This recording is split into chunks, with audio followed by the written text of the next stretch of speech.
Great. Okay, Lynn, I love that.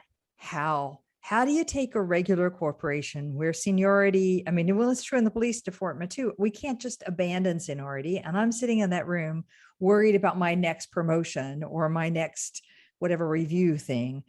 What practices are going to allow us to leave seniority at the door? Well, I mean, so this stuff comes from the top down. When something like that happens, it has to come from the top down. So first and foremost is communication, is making sure that everybody understands what the goal is here and how we're going to do it. Second thing is actually demonstrating it. Is, Mhm. people learn because it happens, right? Sometimes, a lot of this is intertwined. One of the other things I talk about in a book is trust, and how do you Mhm. build trust? And when you don't have trust, it's Mhm. very hard to believe things like we're going to leave our Yeah. titles at the door, Yeah. because you're sitting there, you're thinking, yeah, sure, they say that now, but when it comes time for bonus time, I'm screwed, right? Yeah. Right. So, it's all intertwined, and it's all part of, companies that become complacent also a lot of times lose trust, and you lose that benefit of the doubt. So, first and foremost is communicating so that everybody understands it.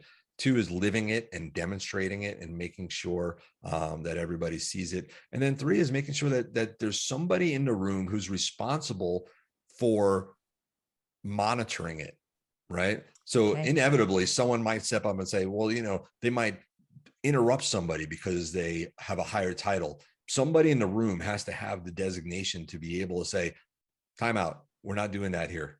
We're, Okay. this is not how we're doing it. So, it's that combination of making sure everybody understands it, but also having that real-time Right. monitoring of it with someone with the power to stop it. Right. I think those two are where we go wrong most often in business, because I think most people will say title doesn't matter. Everybody's opinion is welcome. All great. But then the first time you hear that comment from a junior or a newcomer or a lower title, what do you do with it? Especially Mhm. if it's not a comment that is immediately obviously brilliant. So, how do you respond to it? That sets the tone for what anybody's going to say from there. And then the third one is rarely do we have a designated person who's officially the facilitator and can stop behaviors that are actually inconsistent with what we're trying to achieve.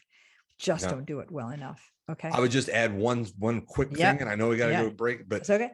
one quick thing, you know, you want to avoid trying to process the information and make action items right at the moment where you're debriefing.